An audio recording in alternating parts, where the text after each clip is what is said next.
Today, I'm going to tell you how to make the 100% detox apple cucumber juice. For this, I've taken 1 cup of cucumbers nicely washed and cut. Ensure that you retain the skin of the cucumber and don't take it out.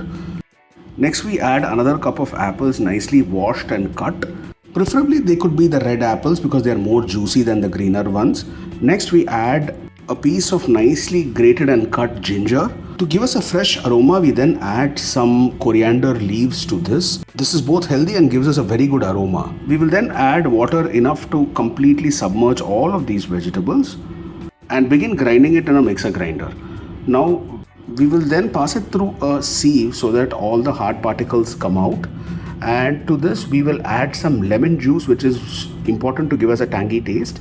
Then we add some salt, followed with some pepper, and then add some honey, which is completely optional dependent on how sweet you want the juice to be. Now our 100% detox drink is ready to be had.